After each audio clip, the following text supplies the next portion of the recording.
The dollar bargain. Eleanor Finch's trembling hand clutched her last dollar as she stood before a row of hollow-eyed orphans, her pregnant belly pressing against her threadbare coat. The orphanage matron's voice echoed cold through the December air. "Choose quickly, Mrs. Finch. Winter doesn't wait for sentiment." Eleanor's gaze fell on two silent brothers huddled in the corner. Lucas, 14, with eyes too old for his face, and Noah, 10, who hadn't spoken since arrival.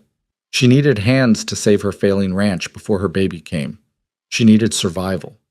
What she didn't know was that these boys carried a secret that would shatter everything she thought she knew about the man she'd loved and buried 6 months ago. If you're watching from somewhere in this world, drop your city in the comments below.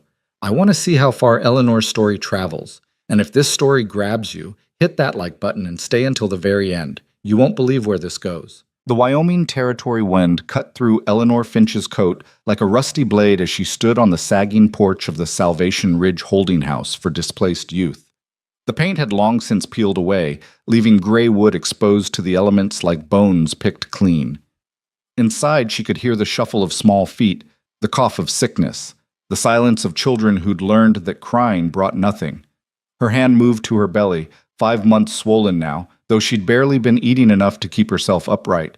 Beneath her palm, the baby shifted, a reminder of everything she stood to lose. The door opened. Mrs. Havering stood in the frame, a woman built like a fence post, all angles and judgment. Her eyes traveled from Eleanor's worn boots to her patched dress to the obvious swell beneath her coat.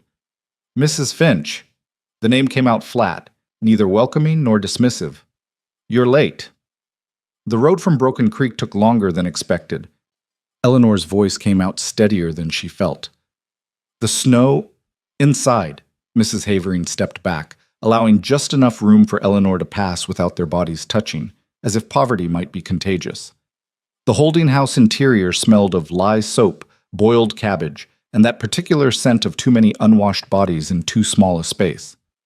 A fire burned low in the hearth, just enough to keep the pipes from freezing, not enough for actual warmth. Along the far wall, approximately 20 children sat on benches, arranged by height.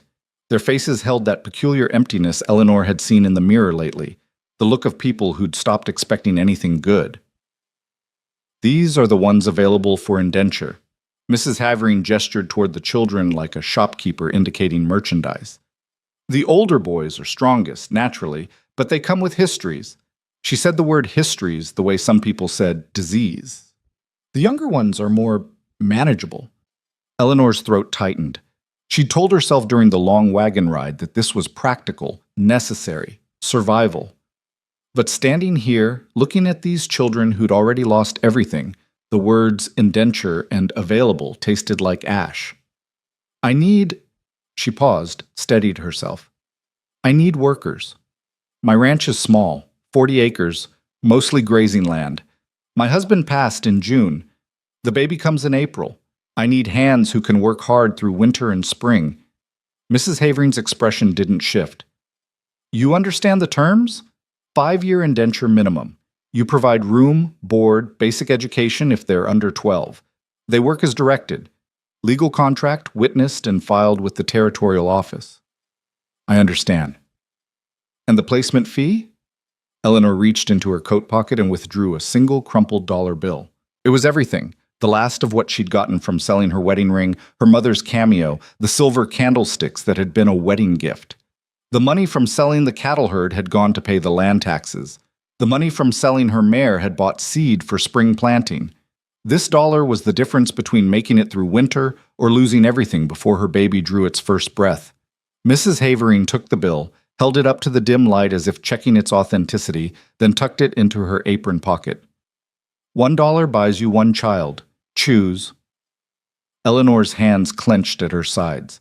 She'd known this, had prepared herself for it during the sleepless nights in her empty cabin. But hearing it stated so plainly, a child for $1, as if human worth could be measured in currency, made something crack inside her chest. She walked slowly along the line of children. They didn't meet her eyes. Some stared at the floor. Others looked past her, through her, at nothing. A girl of perhaps 8 with a persistent cough. Too young, too fragile for the work Eleanor needed. A boy of 12 with a club foot. Eleanor's heart ached, but she couldn't afford compassion. She needed someone who could handle a plow, split wood, manage livestock. Twin girls who clutched each other's hands. Eleanor couldn't separate them, wouldn't, but couldn't afford both. And then, at the end of the bench, two boys sat apart from the others. Not by much, just a few inches of space on either side, as if even the other orphans recognized they were different. The older one looked about 14, tall for his age but whipcord thin, with dark hair that fell over his eyes and a jaw set hard against the world. He wore a man's shirt cut down to fit, the sleeves still too long. His hands, resting on his knees, were scarred across the knuckles. The marks of someone who'd been in fights or done hard labor, or both. The younger boy, perhaps 10, sat pressed against his brother's side. He was smaller, softer in the face, with the same dark hair but eyes that still held a flicker of something that hadn't been completely extinguished. He wore a coat that was too large, the hem brushing the floor, sleeves rolled multiple times. "Those two," Eleanor heard herself say. "The brothers." Mrs. Havering's eyebrows rose. "You said you had $1. "I did. I do." Eleanor turned to face the woman. "But you said I could choose. I'm choosing them. The fee is per child. I understood you to say $1 for placement." Eleanor's voice hardened with the authority of someone who'd spent the last 6 months learning to negotiate with feed suppliers, land agents, and bank representatives who all thought a pregnant widow was easy prey. "You didn't specify that the placement was singular." A long silence stretched between them. Through the window, snow had begun to fall again, fat flakes that would make the road back to Broken Creek even more treacherous. Mrs. Havering's mouth pressed into a thin line. "Those boys are trouble. The older one has a temper. The younger one hasn't spoken a word since they arrived 3 months ago. I'm doing you a kindness by warning you." "I'll manage." "There's a reason they're still here while younger, more tractable children have been placed." "I'll still take them." Another pause. Then Mrs. Havering gave a sharp nod. "Lucas, Noah, gather your things." The older boy, Lucas, stood slowly. He pulled his brother up with him, keeping one hand on the younger boy's shoulder. Neither one looked at Eleanor. They walked toward a corner where a few cloth sacks hung on pegs, moving with the mechanical efficiency of people who'd learned not to hope for much and to be ready to leave at a moment's notice. "You'll need to sign the papers." Mrs. Havering produced a ledger and 2 contracts from a desk drawer. Lucas James Ashford, age 14, Noah Thomas Ashford, age 10, birthplace unknown, parents deceased, no living relatives. Eleanor took the pen, dipped it in ink. The names swam before her eyes for a moment.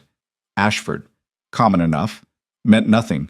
She signed both contracts with a hand that wanted to shake but didn't dare. "They have a month's worth of basic rations I'll send with you. After that, their keeping is your responsibility. If they run, you have legal right to retrieval. If they're injured in your service, that's your burden. If they prove unmanageable, you cannot return them. The contract is binding." "I understand," Mrs. Havering called toward the back room. "Margaret, prepare the Ashford boys' rations."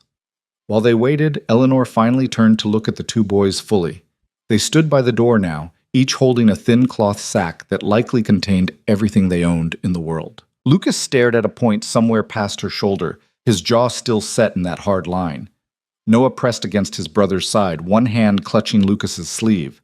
An older woman emerged from the back carrying a burlap sack of provisions. She handed it to Lucas without a word, but her eyes held something that might have been pity or warning. "Well then." Mrs. Havering folded the contracts and handed one copy to Eleanor.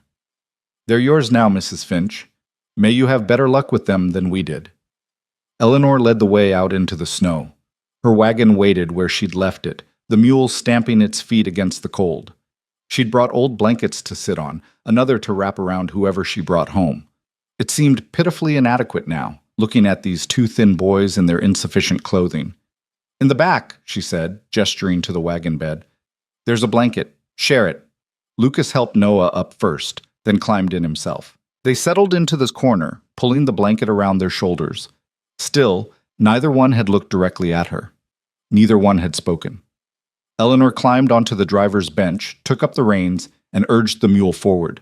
The snow fell heavier now, muffling the sound of the wheels, turning the world into gradations of white and gray. They were an hour down the road when Noah finally made a sound, a small gasp of cold. Eleanor glanced back to see him shivering despite the blanket, his lips taking on a bluish tinge. "There's another blanket under the bench," she called back. "The oilcloth one. It's not clean, but it's warm." Lucas reached forward, found the blanket, and wrapped it around his brother.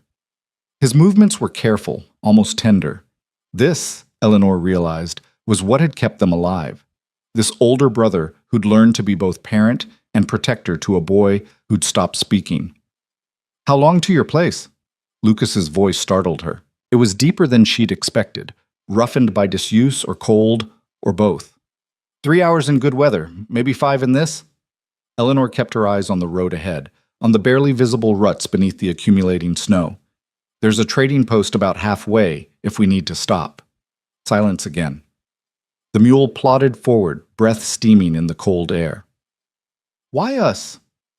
Lucas's question came quieter this time. Eleanor could have given him practical answers, that she needed workers old enough to handle real labor, that 2 sets of hands were better than 1, that brothers might be more reliable than a single child with no ties. All of those things were true, but she found herself saying something else. "Because you look like you know how to survive, and survival is all I'm asking for right now." The truth of it hung in the air between them. No false promises of family or warmth or belonging, just the hard arithmetic of making it through winter. "What kind of work?" Lucas asked. Lucas and everything. Feeding livestock, mucking stalls, splitting wood, hauling water, mending fence. When spring comes, planting. The ranch is small enough that every hand matters. She paused. "I won't lie to you, it'll be hard work. The cabin is drafty and the food is plain, but you'll have a roof and 3 meals, and I don't raise my hand to children." "That why you bought us?" There was something sharp in Lucas's voice now. "Cheap labor?" Eleanor's hands tightened on the reins. She could have been offended. Should have been, maybe. But there was too much truth in his words. "Yes," she said simply. "I bought you because I'm desperate. Because I'm pregnant and alone and about to lose everything my husband built. Because I needed help, and $1 was all I had left in this world." She turned slightly, enough to catch his eyes.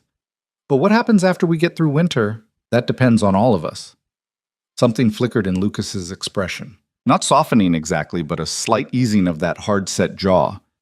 Recognition, maybe, of honesty when he heard it. They reached the trading post as darkness fell. Eleanor pulled the wagon around back where there was a lean-to for animals. The proprietor, a grizzled man named Callahan, emerged from the building.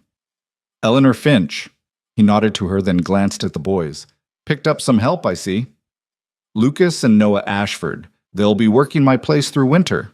Callahan's eyes lingered on the boys a moment longer than necessary, that same assessing look Mrs. Havering had given them. Whatever he saw, he kept his thoughts to himself. "Storm's getting worse.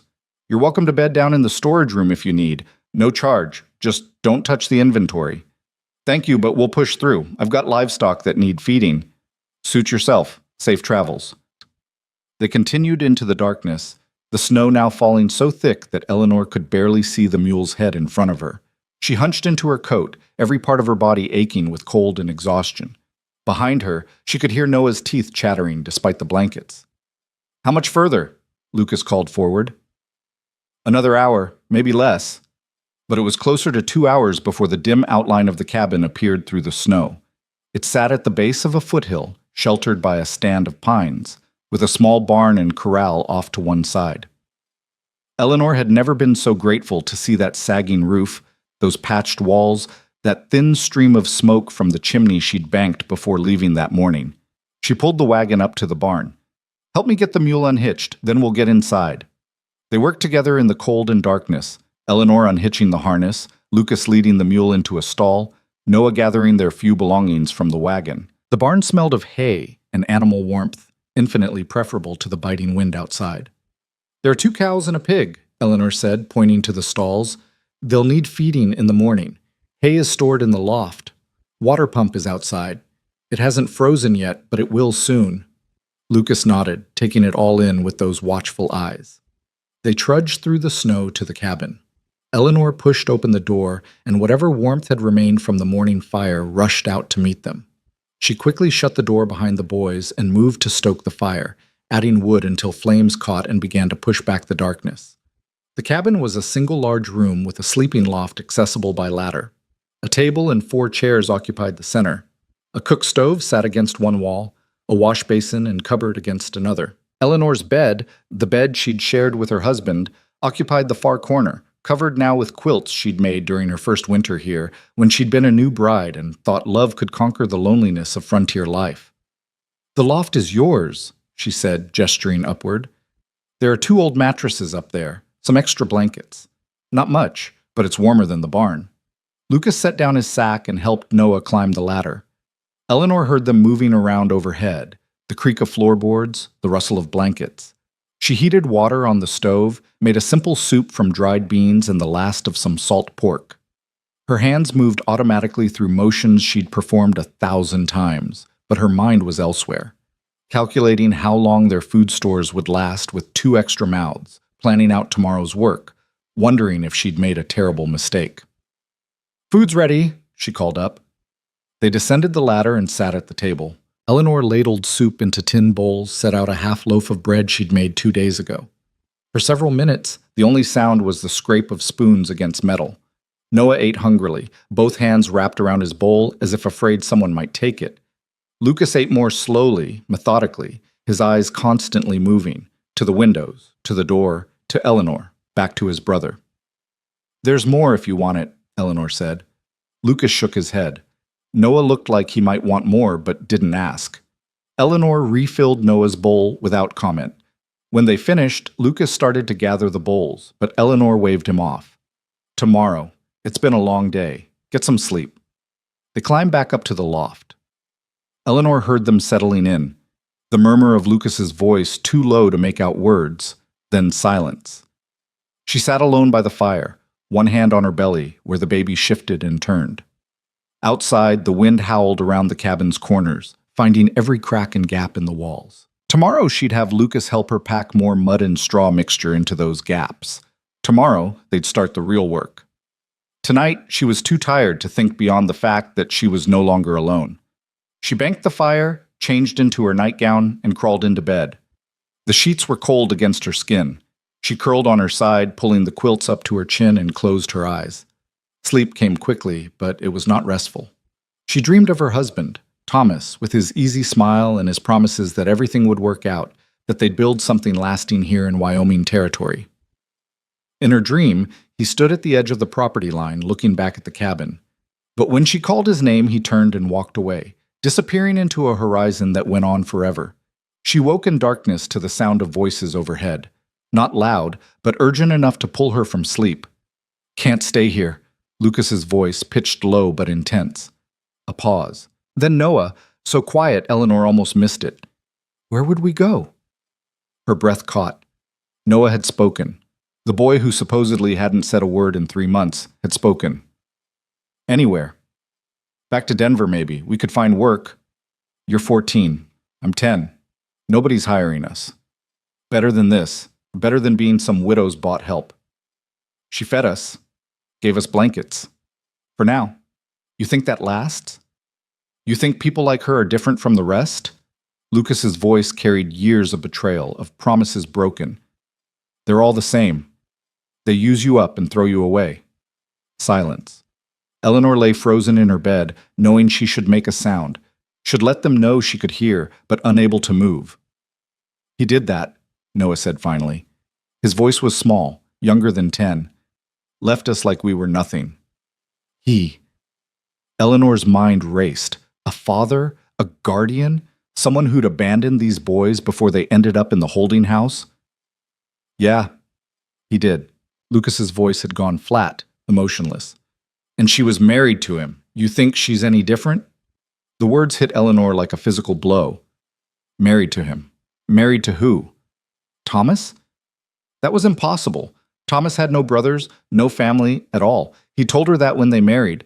Said he'd been alone since he was 18, that she was his family now. But something cold was sliding down her spine, a terrible suspicion taking shape. "Go to sleep," Lucas said. We'll figure it out in the morning. The voices stopped. Eleanor lay in the darkness, her heart pounding so hard she thought surely they could hear it from the loft. It couldn't be true. Thomas would have told her if he had brothers. Wouldn't he? But even as she tried to convince herself, memories surfaced. Thomas's reluctance to talk about his past, the way he'd changed the subject whenever she asked about his childhood. That time she'd found an old letter in his belongings, addressed from someone named L.A., and he'd snatched it away, saying it was business correspondence that didn't concern her. L.A. Lucas Ashford. Eleanor pressed her hand to her mouth, fighting nausea that had nothing to do with pregnancy. If these boys were Thomas's brothers, if he'd abandoned them, left them to end up in an orphanage while he came west to build a new life, what did that say about the man she'd married? The man whose child she carried? And what did it mean that she'd just bought his brothers for $1, brought them to work the land he'd left her, without either of them knowing the connection? The cabin walls felt too close suddenly, the air too thick. Eleanor threw back the quilts and stood, moving as quietly as she could to the window. Outside, the snow had stopped. The moon had emerged from behind the clouds, casting everything in shades of silver and shadow. She'd come to the holding house looking for survival, for hands to work her land, to help her make it through winter until her baby came. What she'd found instead was the truth, or the beginning of it, and the knowledge that the man she'd loved, the man she'd grieved, might have been someone completely different from who she'd thought. Tomorrow, she would have to face Lucas and Noah knowing what she knew. She would have to decide whether to tell them who she was, what connection she had to the brother who'd abandoned them. She would have to decide if she could look at these boys, these children her husband had left behind, and still call them her hired help. The baby shifted inside her, a reminder that whatever choices she made now affected more than just her own future. Eleanor rested her forehead against the cold glass and watched the moon track across the sky, waiting for dawn and whatever truth it might bring. Dawn broke gray and cold, the kind of morning where the sun seemed to give up before it fully rose. Eleanor had been awake for hours, sitting at the table with a cup of coffee gone cold between her hands. She'd rehearsed a dozen different ways to start the conversation, discarded them all, and come back to the simple truth that there was no good way to ask someone if their dead brother had been your husband. The ladder creaked. Lucas descended first, moving quietly, then reached back to help Noah down. Both boys looked hollow-eyed, as if they'd slept as poorly as Eleanor had. "There's porridge on the stove," Eleanor said, her voice sounding strange to her own ears. "And coffee, though it's strong enough to strip paint." Lucas moved to the stove, ladled porridge into 2 bowls. He handed one to Noah, kept the other for himself. They sat at the table, maintaining that same careful distance from Eleanor they'd kept yesterday. Eleanor watched them eat. Lucas had Thomas's hands, long fingers, broad across the knuckles. Noah had the same dark hair, the same widow's peak at the hairline. How had she not seen it yesterday? How had she looked at these boys and not recognized the ghost of her husband in their faces? "Because you weren't looking," a voice whispered in her head. "Because Thomas told you he had no family, and you believed him." "I need to ask you something." The words came out before she could stop them. "And I need you to tell me the truth." Lucas's spoon paused halfway to his mouth. His eyes met hers, wary and hard. "Your last name is Ashford." "You know it is. You signed the papers." "And before the orphanage, where were you?" Lucas set down his spoon slowly. "Why does it matter?" "Because I heard you last night." Eleanor's hands tightened around her coffee cup. "I heard you talking about someone who left you, someone I was married to." The silence that followed felt like a physical thing, pressing against Eleanor's chest, making it hard to breathe. Noah's eyes went wide. He looked at his brother, then back to Eleanor, his face draining of color. Lucas stood abruptly, his chair scraping against the floor. "You were listening." "My cabin, my roof, my—" Eleanor stopped herself, forced her voice to steady. "Was Thomas Ashford your brother?" She watched the truth move across Lucas's face, shock first, then recognition, then something that looked almost like rage. "Thomas." Lucas said the name like a curse. "Thomas Finch. That's what he called himself when he left." Eleanor's world tilted sideways. "He told me his name was Thomas Finch, that he'd been alone since he was 18, that his parents died in a fire back east." "Our parents did die in a fire." Lucas's voice was sharp enough to cut. In St. Louis. I was 8. Noah was 4. Thomas was 20. He was supposed to take care of us. He did, Noah whispered. For a while. For 2 years. Lucas's hands clenched into fists at his sides. Then he met some woman with money and decided 2 kid brothers were inconvenient. Left us with an aunt who didn't want us, took off west to make his fortune. His laugh was bitter, brittle. Guess he found it. Found you. Eleanor felt sick. The baby kicked hard against her ribs, as if responding to her distress. When was this? When did he leave you? 6 years ago. I was 8. Noah was 4. You said you were 8 when your parents died. I was. Lucas's eyes blazed. Thomas left us when I was 12. Math isn't that hard. Eleanor did the calculation in her head. 6 years ago, Thomas would have been 26. He'd met Eleanor 4 years ago, married her 3.5 years ago, which meant for 2 years after abandoning his brothers, he'd been somewhere else, someone else, before he'd shown up in Broken Creek with his easy smile and his story about being alone in the world. The aunt, Eleanor managed. What happened to her? Died 2 years ago. Cholera. We ended up on the streets in Denver for a while, then got picked up and sent to the holding house. Lucas's voice was flat now, reciting facts. We figured Thomas was dead. Seemed like the only reason he wouldn't come back for us. He died in June. Eleanor's own voice sounded distant. Kicked by a horse. Broke his neck. He was gone before the doctor could get here. She waited for some reaction, grief, satisfaction, anything.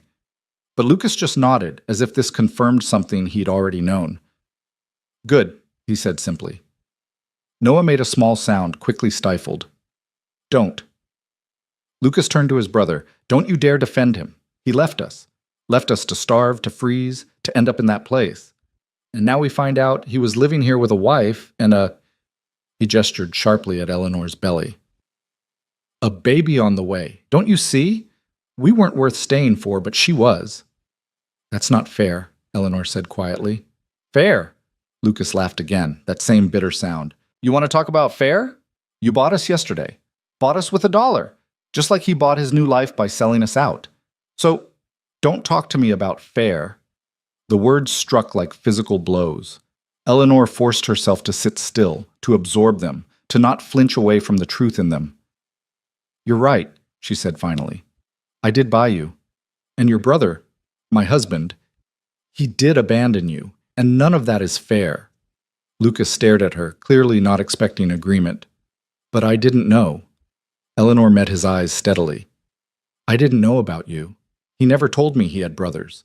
Never mentioned St. Louis or the fire or any of it. He told me he was alone.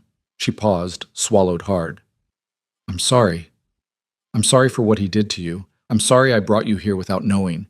And I'm sorry that my being sorry doesn't fix anything. Silence settled over the cabin. Outside, a crow called, harsh and lonely. What happens now? Noah's voice was barely audible. It was the question Eleanor had been asking herself all night. The contract she'd signed was legal and binding. These boys were indentured to her for 5 years. She had every right to make them work, to treat them as the hired help she'd intended them to be. But they were also her husband's brothers, which made them her baby's uncles, which made them... what? Family? Could you claim family with people whose existence you'd learned about yesterday, whose brother you'd loved without knowing the worst of what he'd done? I don't know, Eleanor said honestly. The legal answer is you're bound here for 5 years. You work for me, I provide for you, and at the end of that time you're free to go. She rubbed her hand across her face, exhausted. The real answer is I don't know. This is all... I didn't expect this. Neither did we, Lucas said, but some of the rage had leaked out of his voice, leaving something rawer behind. Eleanor stood, moved to the window. The sun had climbed higher now, turning the snow-covered landscape into a blinding expanse of white. Somewhere out there, under 3 feet of frozen ground, Thomas was buried. The man she'd loved, the man who'd lied to her every day of their marriage, by omission, if not commission. Did you love him? Lucas's question came from directly behind her. She hadn't heard him move. Yes. The word came out without hesitation, because it was true. Whatever else Thomas had done, whatever lies he'd told, Eleanor had loved him. He was good to me, kind. He worked hard on this ranch, made plans for the future. He was excited about the baby. She turned to face Lucas. I know that doesn't match who he was to you. I know the man I knew and the brother who left you might as well have been two different people. But yes, I loved him. Lucas's jaw worked, emotions flashing across his face too quickly to name. He wrote to us once, about a year after he left, said he was doing well, that he'd send for us when he got settled. His voice cracked slightly. We waited. Noah used to ask every day when Thomas was coming back. I kept telling him soon, any day now, he promised. He never sent another letter, Noah said softly. I stopped asking eventually. Eleanor's heart broke for them, for these boys who'd waited for a brother who never came, who'd learned that promises meant nothing, that love was conditional and family could be discarded. I can't change what he did, she said. I can't go back and make him be the brother you needed, but I can. She stopped, trying to find the right words. I can try to do better, going forward, if you're willing to stay. We don't have a choice. Lucas's voice was bitter again. The contract. Forget the contract. Eleanor cut him off. I'm asking if you want to stay, not because you're legally bound, not because you're afraid of being sent back to the holding house, but because maybe we all need each other to survive this winter, and maybe we're all we've got. She watched the question land, watched Lucas process it. He looked at Noah, some wordless communication passing between the brothers. What would be different? Lucas asked finally. If we stay by choice instead of contract? Eleanor thought about it. Honestly, probably nothing. The work still needs doing. The ranch still needs running. Winter's still coming. She paused. But maybe it would mean we're partners in this instead of owner and property. Maybe it would mean when spring comes and the baby's born, we figure out what comes next together instead of me deciding for you. And if we want to leave after winter, then you leave. The words hurt to say, but Eleanor forced them out. I won't hold you here against your will. I won't be like... She stopped herself. Like Thomas, Lucas finished for her. Like Thomas. Another long silence. Eleanor could hear her own heartbeat, the tick of the clock on the mantel, the settling of logs in the fire. I need to think about it, Lucas said. Noah and we need to talk. Take whatever time you need, but while you're thinking, we still have work to do. Eleanor moved toward the door, pulling on her coat. The livestock need feeding. The firewood won't split itself. And there's a storm coming in tomorrow. I can smell it on the air. We need to be ready. She stepped outside into the cold, not waiting to see if they followed. The barn needed mucking, the fence line needed checking, and dwelling on the wreckage of her marriage wouldn't get any of it done. She was halfway to the barn when she heard footsteps crunching through the snow behind her. Both boys, moving together, that same careful synchronization they'd shown since yesterday. They worked through the morning in near silence. Eleanor showed them where everything was, the tools in the barn, the hay stored in the loft, the chicken coop behind the house, where 4 scraggly hens produced just enough eggs to keep them in breakfast. Lucas asked practical questions about the work. Noah watched and listened and occasionally helped when directed. By noon, Eleanor's back was screaming, and her feet had gone numb in her worn boots. She called a halt, and they trudged back to the cabin for a meal of beans and cornbread. The fence on the north pasture is failing, Lucas said around a mouthful of food. 3 posts rotted through. It'll need replacing before the snow gets too deep. I know. Eleanor had been trying not to think about the fence. I don't have the money for new posts right now. I was hoping it would hold through winter. Won't. First strong wind, and you'll have cows wandering into the next territory. Lucas frowned. There are some dead trees up in the foothills. We could cut them down, drag them back, set them ourselves. That's 2, maybe 3 days' work in the cold. Better than losing livestock. Eleanor couldn't argue with that. All right, we'll start tomorrow if the weather holds. They ate in silence for a while. Then Noah spoke, his voice still so quiet Eleanor had to lean forward to hear. Did he talk about us? Ever? The question pierced something in Eleanor's chest. She wanted to lie, to give this boy some comfort, but she'd already had enough of lies.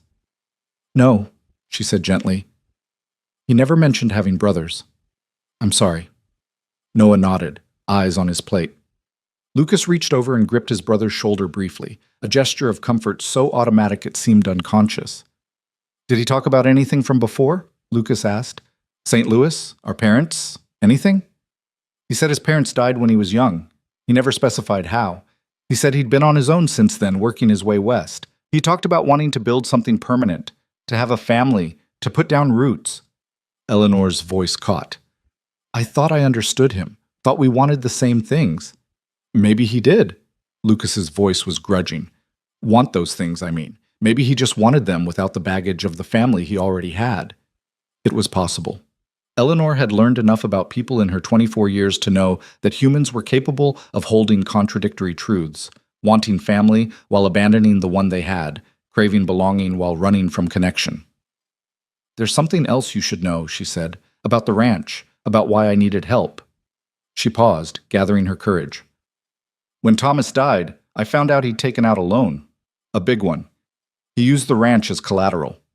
Lucas's eyes sharpened. How big? $800. Lucas whistled low. What did he spend it on? I don't know. The banker said Thomas took it out 6 months before he died, said he had business opportunities. But I never saw evidence of anything. No new equipment, no livestock purchases, nothing. Eleanor's hands clenched around her coffee cup. I think he gambled it away. There was a poker game that used to run at the trading post.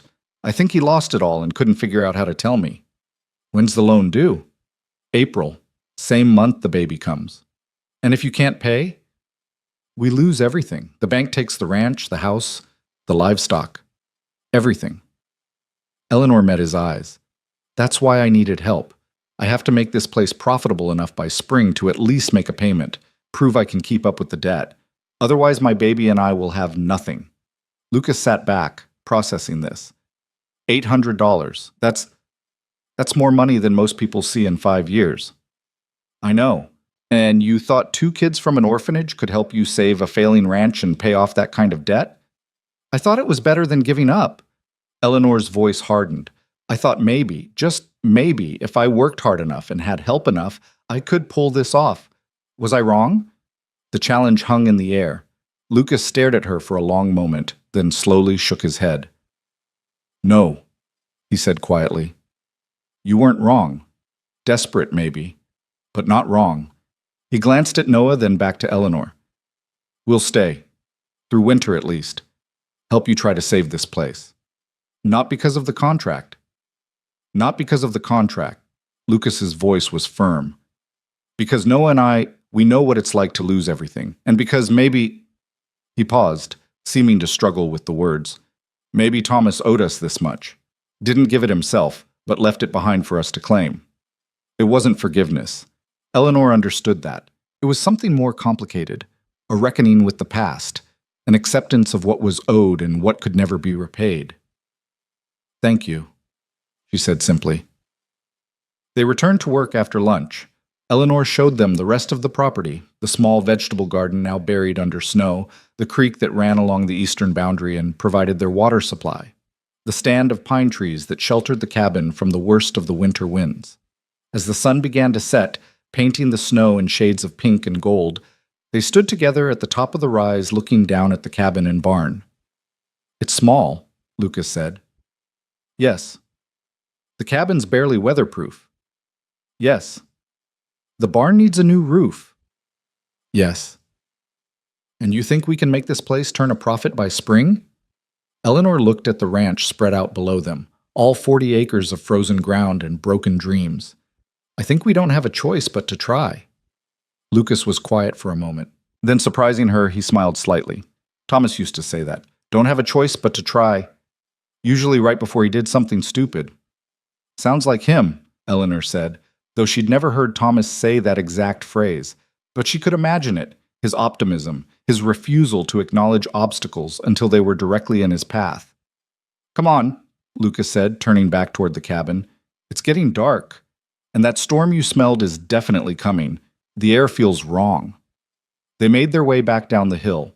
Inside the cabin, Eleanor started dinner while the boys brought in extra firewood and stacked it by the stove.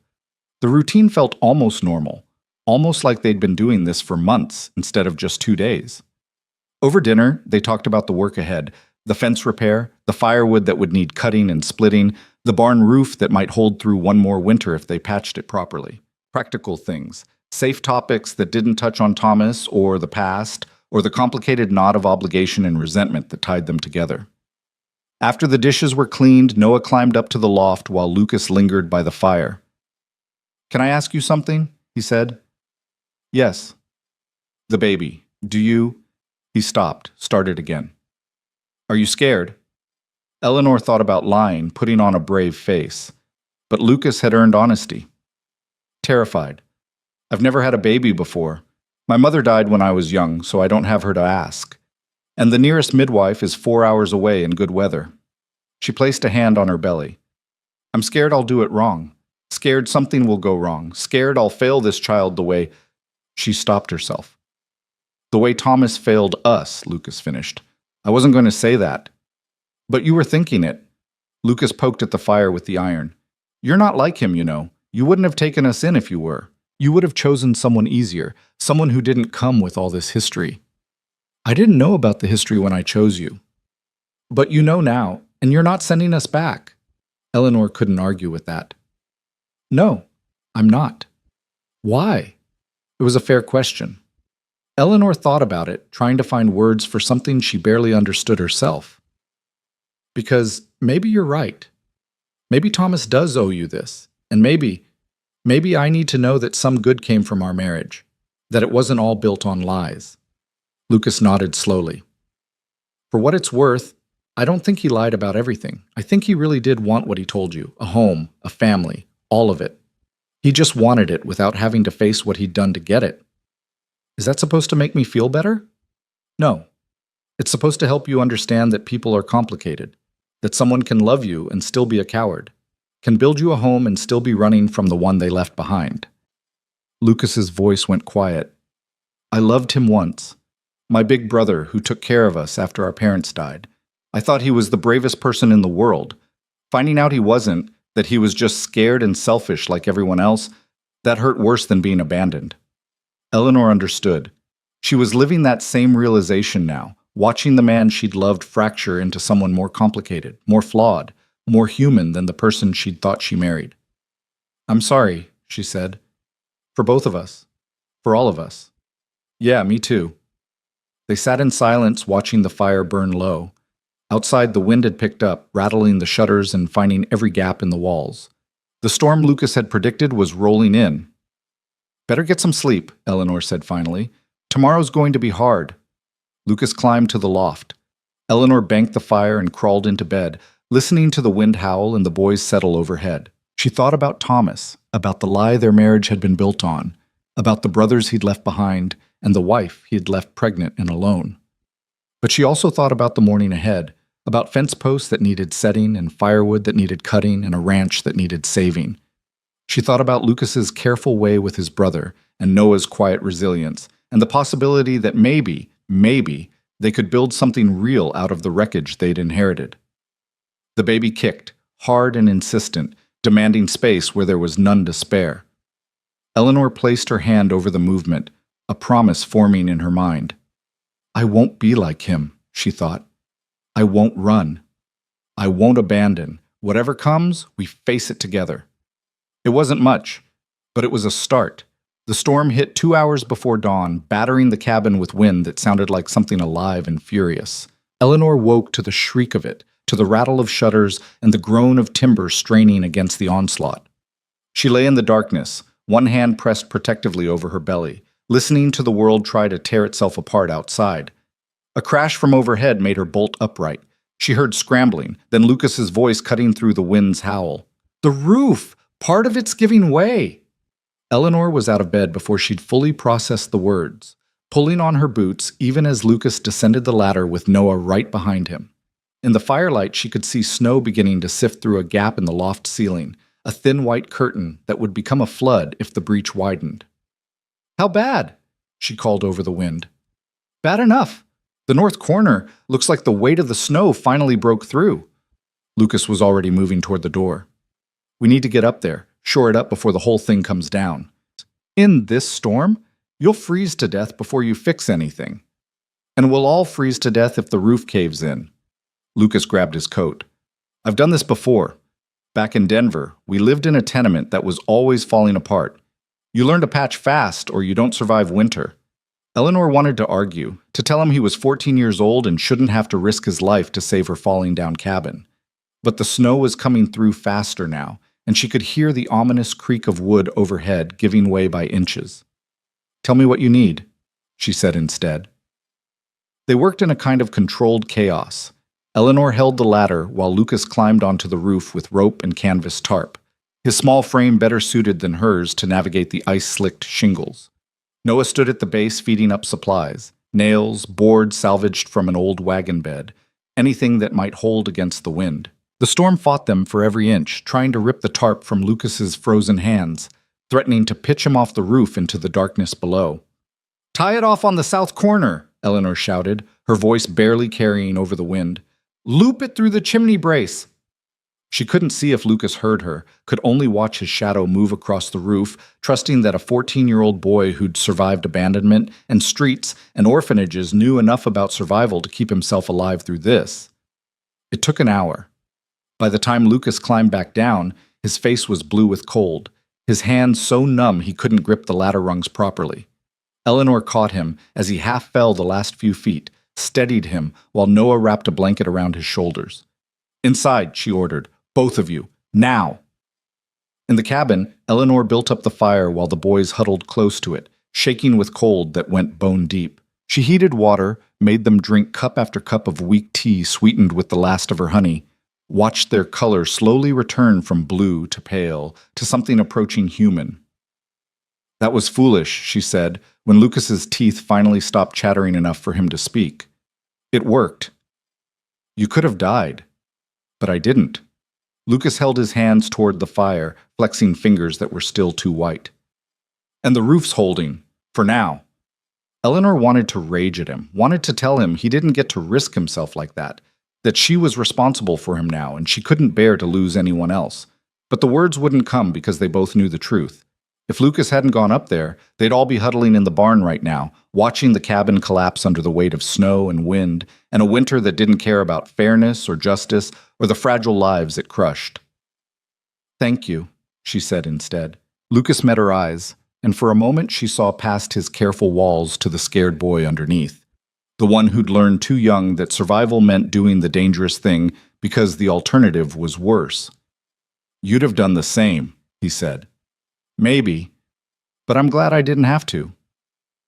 They dozed in shifts through the rest of the night, taking turns watching the fire and listening for any sound of the roof giving way again.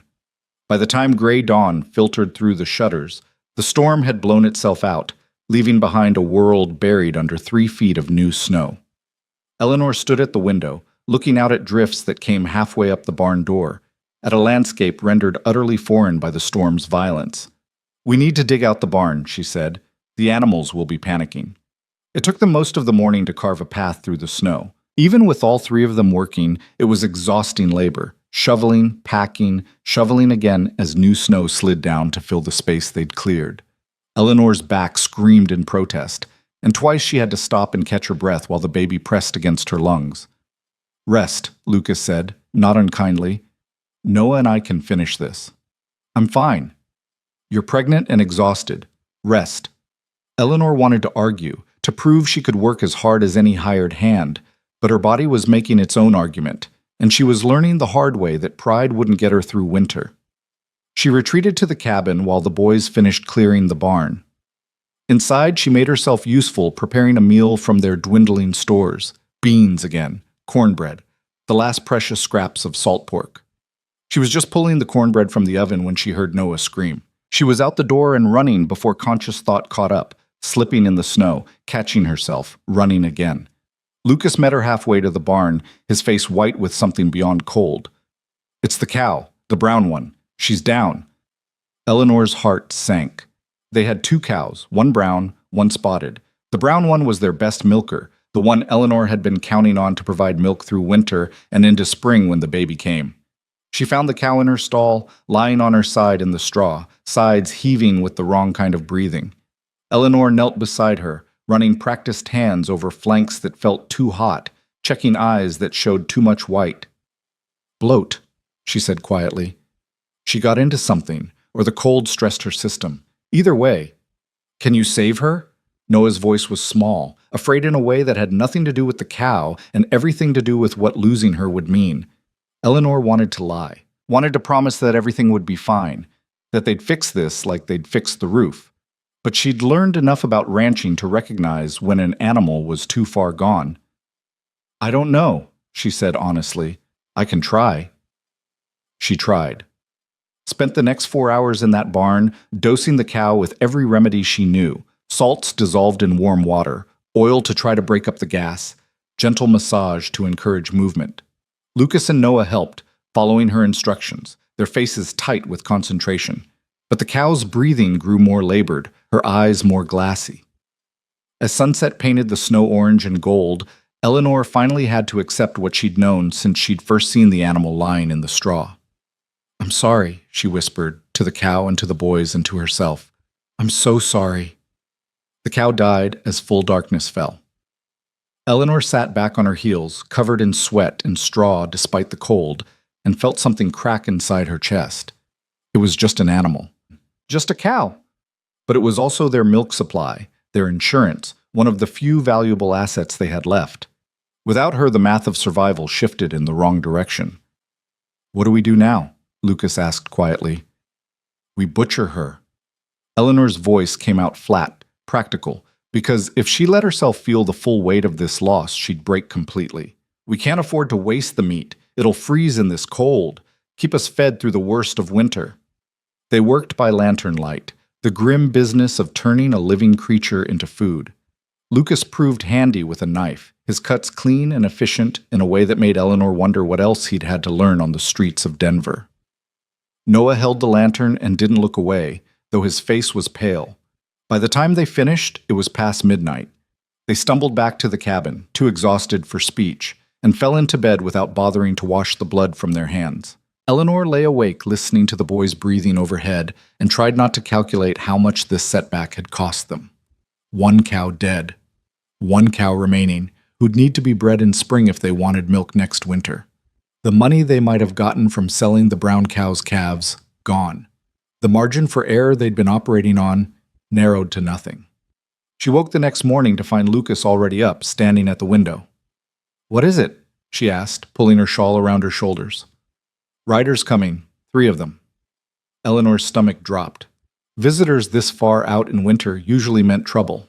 She moved to the window, saw 3 horses picking their way through the snow toward the cabin. As they drew closer, she recognized the lead rider, Samuel Garrett, who owned the big ranch 5 miles east, and 2 of his hands. Stay inside, she told the boys. Let me handle this. She met Garrett on the porch, arms crossed against the cold and against whatever he'd come to say. Mrs. Finch. Garrett touched the brim of his hat. He was a man in his 50s, weathered and hard, the kind who'd carved his ranch out of raw wilderness through sheer, stubborn will. Thought I'd ride over, check you made it through the storm. We're fine, thank you. Garrett's eyes moved past her to the cabin, to the boys visible through the window. Heard you took on some help. News traveled fast, even in winter. Yes, 2 boys from the holding house. That wise? Woman in your condition, alone with strangers? Eleanor kept her voice level. They're not strangers, they're workers. And my condition doesn't make me helpless. Garrett had the grace to look slightly chagrined. Didn't mean offense, just these are hard times. People get desperate, and desperate people do desperate things. If you came to warn me about my own hired help, you've wasted a ride. Actually, I came to make you an offer. Garrett shifted in his saddle. I know Thomas left you in a bind. Heard about the loan from the bank. I'd like to buy your place. Give you a fair price, enough to pay off the debt and have something left over to start fresh somewhere else. The offer hit Eleanor like a physical blow, because it was reasonable, practical. The smart thing to do would be to take Garrett's money, pay off Thomas's debt, and leave this hard land before winter killed her or the bank took everything anyway. How much? She heard herself ask. $500. The land alone is worth more than that. The land, maybe, but the cabin needs work, the barn needs a new roof. You've got debt hanging over it all. Garrett's voice wasn't unkind, just practical. I'm offering you a way out, Eleanor. A way to save yourself and that baby. Behind her, Eleanor heard the cabin door open. Lucas stood in the doorway, Noah behind him, both boys watching with careful, shuttered faces. Thank you for the offer, Mr. Garrett, Eleanor said clearly, but this ranch isn't for sale. Garrett's eyebrows rose. You sure about that? Spring's a long way off. Lot can happen between now and then. I'm sure. He studied her for a long moment, then nodded. All right then. Offer stands if you change your mind. And Eleanor, he paused. You need anything, you send word. I didn't agree with everything Thomas did, but nobody deserves to struggle alone. He turned his horse and rode off, his men following. Eleanor watched them go, her heart pounding, wondering if she'd just made the biggest mistake of her life. Why didn't you take it? Lucas asked from the doorway. Eleanor turned to face him. Would you have? $500 is more money than we'll see in our entire lives. That's not what I asked. Lucas was quiet for a moment, then slowly he shook his head. No, I wouldn't have taken it. This place, it's all you have. All any of us have. Exactly. Eleanor moved past him into the cabin. So we'd better figure out how to make it work. The days that followed fell into a brutal rhythm. Up before dawn to feed the remaining animals, then out into the cold to work on whatever crisis had emerged overnight. The fence posts Lucas had identified needed replacing.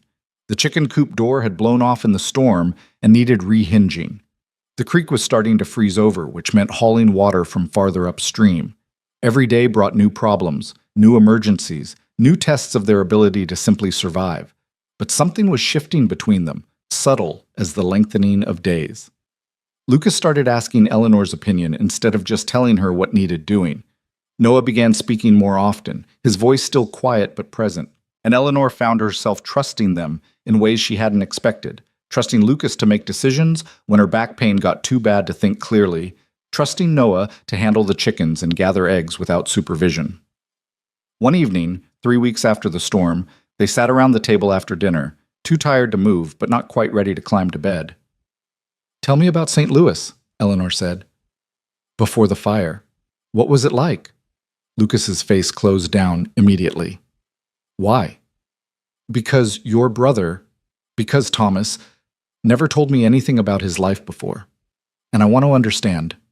I want to know where you came from. Lucas was silent for so long Eleanor thought he wouldn't answer. Then, haltingly, he began to speak. We lived in a row house near the river. Father worked on the docks. Mother took in sewing. His voice was careful, controlled. It wasn't much, but it was enough. Thomas was already grown, talking about heading west to make his fortune. But he stayed, helped support the family. What happened? Eleanor asked gently. Fire started in the building next to ours, spread fast. Everything was wood and old and dry. Mother got Noah out first, then went back for Thomas and me. Father was at work. By the time the fire brigade arrived, it was too late. Lucas's hands clenched on the table. Thomas pulled me out through a window. I was screaming for Mother, but he wouldn't let me go back, held me down while the building burned. Noah made a small sound. Lucas reached over and gripped his brother's hand. Mother died saving us, Noah whispered. Father died 3 days later. Smoke had gotten into his lungs. Eleanor felt tears burning in her eyes. I'm sorry. I'm so sorry. Thomas took care of us after, Lucas continued. Found us a room in a boarding house, got work where he could. For 2 years it was okay. Hard, but okay. His voice hardened. Then he met Catherine Morehouse. Rich girl slumming in the poor part of town, thought it was romantic to be courted by a rough dock worker. Her father found out, put a stop to it, but Thomas, he got obsessed. Started talking about how we deserved better, how he was going to make something of himself and win her back. That's when he left you with the aunt, Eleanor said. Told us it was temporary, that he'd send for us as soon as he got established out west, made enough money to support all of us. Lucas's laugh was bitter.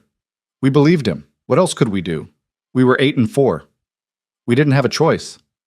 Eleanor thought about Thomas, about the man she'd married. Had he really believed he'd send for his brothers? Or had it been a lie from the start, a way to ease his conscience while he abandoned them? The aunt didn't want us, Noah said softly. She made that clear every day. We were mouths to feed, space she didn't have. When she died, I think she was relieved she wouldn't have to deal with us anymore. How long were you on the streets? Eleanor asked. 6 months. Lucas's jaw tightened. We did what we had to. Begged. Stole sometimes. I found work when I could, but nobody wants to hire a 12-year-old. They'd rather hire grown men who can work longer, harder. Noah was too young to work anywhere legal. I picked pockets, Noah admitted, his voice barely audible. Lucas taught me, said it was the only way we'd eat. Eleanor should have been shocked, should have been appalled that these boys had turned to crime, but all she felt was a deep, aching sadness for the children who'd been forced to choose between starvation and theft. That's when they caught us, Lucas said. Noah got sloppy, tried to lift a wallet from a policeman's wife. They rounded us up, sent us to the holding house. He met Eleanor's eyes. We figured Thomas was dead. It was the only explanation that made sense. Because surely if he was alive, if he was out here living in a cabin with a wife, he would have come back for us, right? The question hung in the air, unanswered, because they all knew the truth. Thomas hadn't come back. Not because he was dead, but because he'd chosen not to. I think he was ashamed, Eleanor said quietly. I think he built this new life and couldn't figure out how to fit you into it without admitting what he'd done. And the longer he waited, the harder it became. So he just never did. Lucas's voice was flat. So he never did. They sat in silence, the weight of Thomas's choices pressing down on all of them. Eleanor thought about the man she'd loved, trying to reconcile him with the brother who'd abandoned these boys. Both versions were true. Both versions were Thomas, and both versions had left wreckage behind. He wasn't all bad, she said finally. He could be kind, thoughtful. He made me laugh. When I told him about the baby, he cried, said it was the best thing that ever happened to him. She paused. But he was also a coward, and I'm sorry, I'm so sorry, that you paid the price for his cowardice. Lucas nodded slowly. Thank you for saying that. It doesn't fix anything. No, but it helps.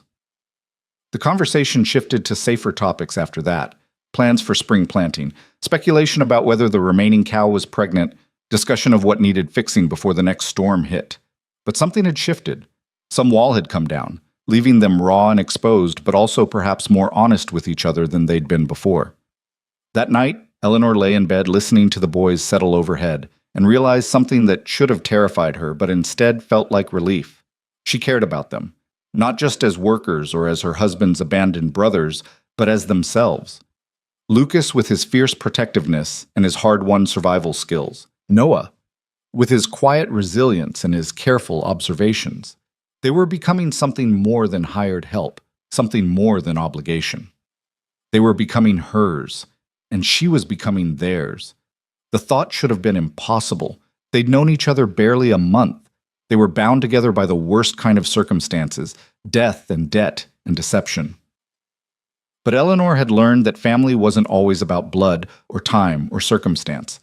Sometimes it was about who showed up when everything fell apart, who stayed when leaving would be easier, who chose, again and again, to face the hard things together. Outside, the wind picked up again, rattling the shutters and testing the patch on the roof. But the patch held. The cabin stayed warm. And for tonight, that was enough. February came in hard and mean, with temperatures that dropped so low the water in the wash basin froze solid overnight. Eleanor woke one morning to find ice crystals forming on the inside of the windows, her breath visible even under the quilts. The baby had dropped lower in her belly, a constant pressure that made walking difficult and sleeping nearly impossible. She was attempting to get out of bed when pain lanced through her lower back, sharp enough to make her gasp. She gripped the bed frame, breathing through it, telling herself it was just the weight of the baby, just her body adjusting to the changes. Nothing to worry about yet. "You all right?" Lucas's voice came from the ladder. He'd started checking on her in the mornings, a habit that had formed gradually over the past weeks. "Fine. Just stiff." Eleanor forced herself to stand straight, refused to let him see how much it hurt. But Lucas's eyes were too sharp, had learned too much about reading people during his years of survival. "You're in pain." "I'm pregnant. Pain comes with the territory." "How much longer?"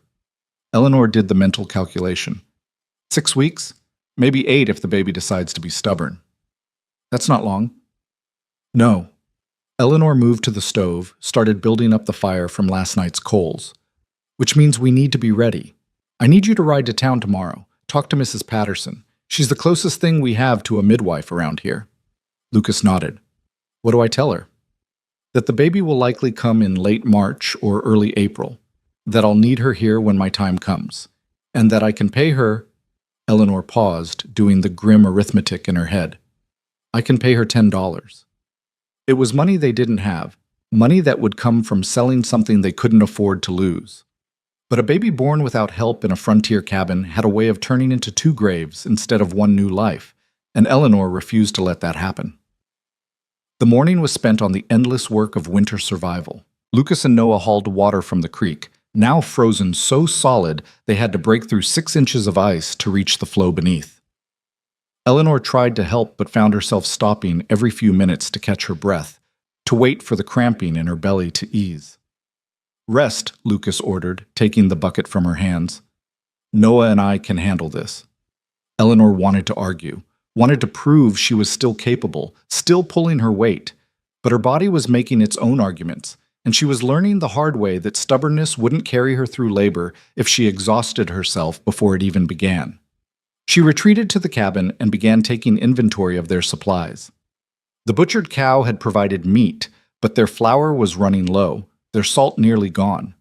The remaining cow was pregnant but wouldn't give birth until spring, which meant no fresh milk for weeks yet. The chickens had stopped laying in the cold, and their store of eggs had dwindled to nothing. Eleanor was staring at the nearly empty cupboard when she felt it, a sudden gush of warmth between her legs, then a pain that seized her entire belly and squeezed like a vice. Too early. The thought cut through the pain with crystal clarity. The baby was coming too early. She managed to make it to the door, managed to call out for Lucas before another contraction hit, this one strong enough to drop her to her knees. Lucas was there in seconds, Noah right behind him. What's wrong? What's happening? The baby. Eleanor gritted the words out between clenched teeth. It's coming. Now. But you said 6 weeks. I know what I said. The contraction eased slightly, giving her enough breath to think.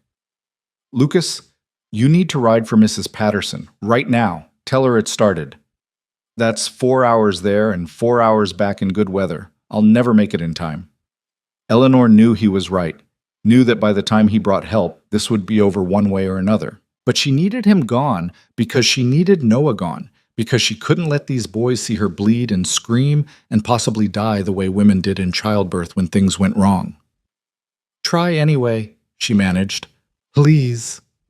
Lucas looked at her for a long moment, and Eleanor saw the war in his eyes, the instinct to obey orders fighting against the knowledge that leaving her now might mean coming back to find her dead.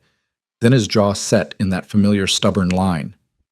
No, he said, I'm not leaving you. Lucas? No. His voice was firm, adult in a way that 14-year-old boys shouldn't have to be.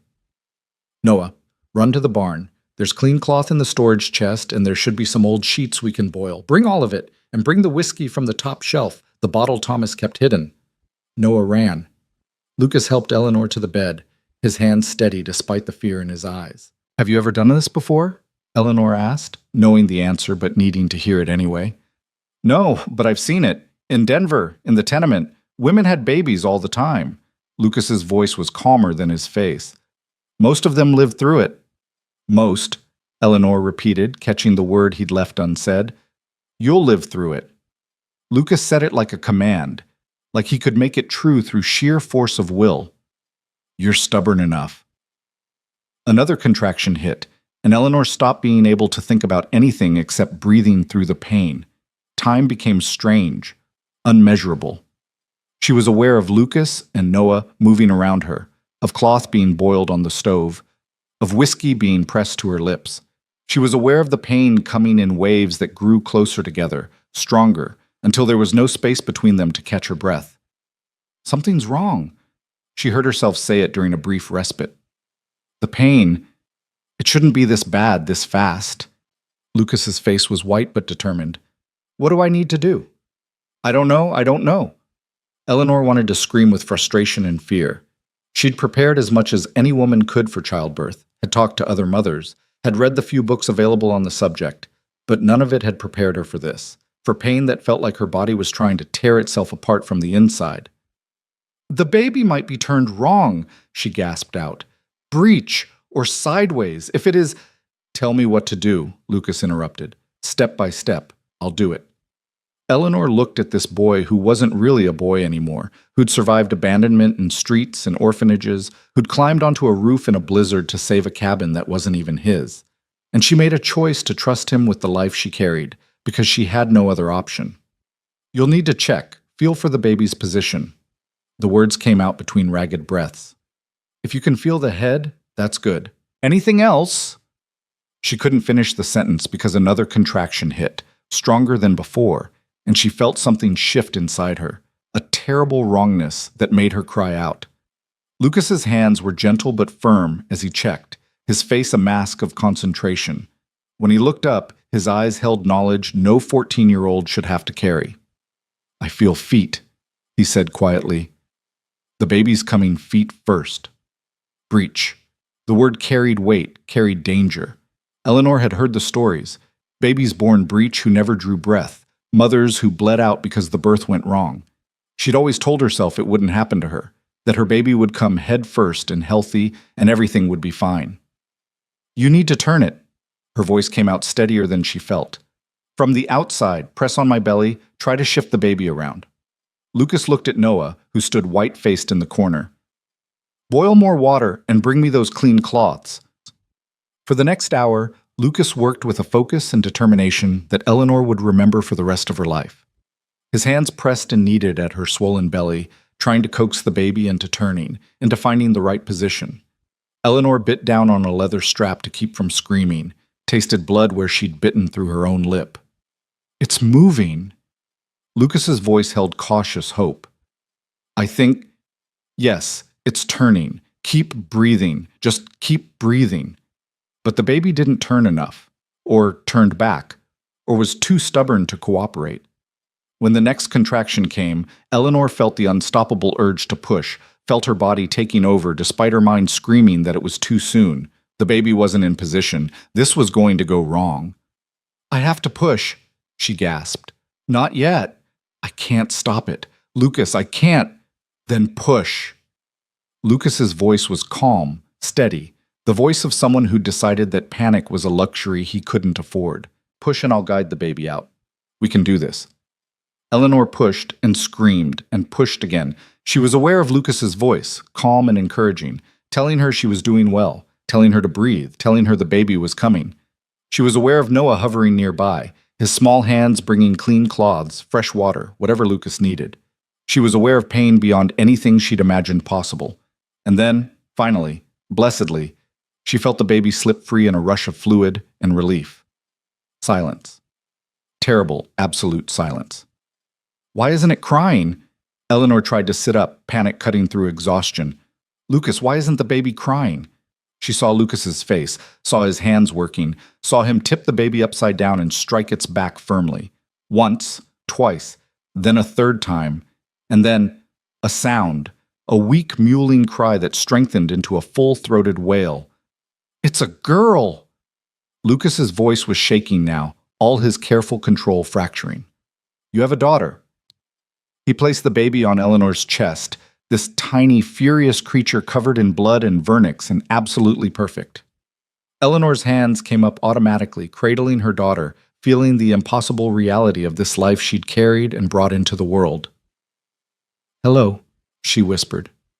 "Hello, little one." The baby stopped crying at the sound of her voice, dark eyes struggling to focus. She had Thomas's hair, dark and thick, but her eyes were Eleanor's, or would be when they settled into their permanent color, and her chin, that stubborn little chin, that was all her own. "She's beautiful." Noah's voice came from somewhere to Eleanor's left, full of wonder. "She is." Eleanor couldn't stop looking at her daughter, couldn't stop marveling at the tiny fingers that gripped her thumb with surprising strength. "She really is." Lucas finished the work of cutting and tying the cord, of delivering the afterbirth, of cleaning up with an efficiency that spoke of someone who'd learned to handle crisis without falling apart. When he was done, he sat back on his heels, covered in blood and sweat, looking like he'd aged a decade in the last few hours. "Thank you." Eleanor met his eyes, tried to put everything she felt into those two words. You saved us. Both of us. Lucas nodded, too overwhelmed to speak. Eleanor saw his hands shaking, saw the delayed shock hitting him now that the emergency was over. Noah, heat some soup, she said gently. And make your brother eat something. He's earned it. The next hours passed in a haze of exhaustion and wonder. Eleanor nursed her daughter for the first time, marveling at how instinctively the baby knew what to do. Lucas and Noah took turns watching over them, bringing water and food, stoking the fire, doing all the small tasks that kept the cabin running. As darkness fell, Eleanor finally allowed herself to sleep, her daughter tucked safely against her side. She woke sometime in the night to find Lucas sitting in the chair beside her bed, keeping watch. You should sleep, she murmured. I will. Just wanted to make sure you were both all right. Eleanor looked at him in the firelight, this boy who'd become so much more than hired help. What you did today was what needed doing. It was more than that. You were... She paused, searching for the right words. You were brave and steady, and I don't know what I would have done without you. Lucas was quiet for a moment. When Noah and I were on the streets, I promised him I'd keep him safe, that I'd do whatever it took to survive, to take care of him. His voice went soft. Today felt like that, like I was taking care of family. The word hung in the air between them. Family. Not hired help. Not indentured workers. Not even her late husband's abandoned brothers. Family. Is that what we are now? Eleanor asked. Family? Lucas looked at her, then at the baby sleeping peacefully, then back to Eleanor. I think maybe we always were. We just didn't know it yet. Eleanor felt tears burning in her eyes. The good kind that came from gratitude and relief and the overwhelming emotion of becoming a mother while simultaneously gaining two sons she hadn't expected. She needs a name, Lucas said. Have you decided? Eleanor had thought about names during her pregnancy, had made lists and discussed options with Thomas before he died. But none of those names felt right now, in this moment, with this particular daughter who'd come early and fierce and determined to survive. Grace, she said. Her name is Grace. Because that's what this was. Grace. Unearned, unexpected, the kind of mercy that came when you'd given up expecting it. Grace that had brought her two boys who knew how to survive. Grace that had carried her through a birth that should have killed her. Grace that had given her a daughter when she'd lost everything else. Grace Finch, Lucas tried the name out. I like it. Grace Finch Ashford, Eleanor corrected him gently. Because you and Noah are part of this family too, and I want her to carry that. Want her to know she has brothers who fought to bring her into this world. Lucas's breath caught. For a moment, Eleanor thought he might cry, but he just nodded, swallowing hard against emotion too big for words. Over the next days, they settled into a new rhythm. Eleanor was confined to bed, her body needing time to heal from the trauma of birth. Lucas and Noah took over everything, the cooking, the cleaning, the endless work of keeping the animals fed and the cabin warm. They took turns holding Grace, awkward at first but quickly growing confident, learning to soothe her when she cried and change her when she needed it. Eleanor watched them with her daughter and felt something shift in her understanding of what family meant. She thought family was blood and marriage, the conventional structures society dictated. But watching Lucas rock Grace to sleep while humming an old lullaby he remembered from childhood, watching Noah fetch warm water to clean her without being asked, she understood that family was something you built from whatever materials you had. Love and necessity, choice and circumstance, blood and everything beyond it. A week after Grace's birth, Eleanor was finally strong enough to sit at the table for meals. They were eating a simple dinner of beans and cornbread when Lucas spoke. We need to talk about the loan.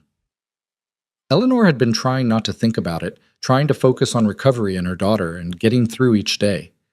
But the reality hadn't changed. The loan was due in April. They were deeper in debt than ever, and now they had another mouth to feed. I know, she said quietly. The cow will calve in a few weeks. That'll give us milk again, and eventually we can sell the calf. Lucas was ticking through their assets the way he'd learned to calculate survival. We have the butchered meat, which saves us buying food. And when spring comes, we can plant the fields, maybe get a crop in. It won't be enough. Eleanor said what they were all thinking. Even if everything goes perfectly, we won't make enough by April to pay what we owe. Then we need to make a partial payment. Show the bank we're trying. Lucas's jaw set in that stubborn line. Garrett offered you $500 for the ranch. What if we offer the bank half that as a down payment, negotiate terms for the rest? With what money? We don't have $250. No, but we have something else. Lucas met her eyes. We have labor. We can offer to work for the bank, for Garrett, for anyone who'll hire us. Take on jobs through spring and summer. Put every penny toward the debt. It was a plan born of desperation, the kind of calculation people made when they had nothing left to lose. But it was also practical, achievable, the only real option they had. All right, Eleanor said. When I'm strong enough, we'll ride to town. Talk to the bank, see what terms we can negotiate. But fate had other plans. 2 days later, Noah woke with a fever. By afternoon, his skin was burning to the touch, and he was coughing hard enough to bring up blood. Pneumonia. Eleanor recognized it with the terrible certainty of someone who'd seen it before. He needs medicine. Real medicine, not just home remedies. Lucas's face went white. How do we get it? The doctor in town, but that's 8 hours round trip and it'll cost money we don't have. I'll go. Lucas was already pulling on his coat. I'll get the medicine and I'll get the doctor to come if I have to drag him here myself. Lucas, we can't afford. I don't care. Lucas's voice was fierce. He's my brother. I'm not losing him, not after everything. Eleanor understood. Understood that for Lucas, losing Noah would be losing the last piece of his original family, the last connection to the life before Thomas's abandonment had shattered everything. She understood because she'd felt the same fierce protectiveness when Grace was born, that absolute refusal to accept loss. Take what's left of the silver candlesticks, she said. Sell them if you have to. Get whatever Noah needs. Lucas rode out within the hour, pushing the horse hard despite the cold. Eleanor was left with Grace and a feverish Noah, trying to keep him comfortable while terror clawed at her chest. She'd already lost Thomas. She'd almost lost Grace. She couldn't bear to lose Noah too, couldn't bear to see that light go out of Lucas's eyes if his brother died. She spent the night alternating between nursing Grace and bathing Noah's burning skin with cool water, praying to forces she wasn't sure she believed in anymore, making bargains with the universe that she had no power to keep. Dawn came gray and cold. Noah's fever had climbed higher. His breathing was shallow, labored. Eleanor held his hand and told him stories about his brother, about how Lucas had climbed a roof in a blizzard, about how he'd delivered Grace without flinching, about how he loved Noah more than anything in the world. You have to hold on, she whispered. Lucas is coming back. He's bringing medicine. You just have to hold on a little longer. Mid-morning, she heard hoofbeats. Lucas burst through the door with a gray-haired man in tow, Dr. Morrison, who Eleanor had met once in town. Here! The doctor moved immediately to Noah's side, opening his bag and pulling out bottles and instruments. How long has he been like this?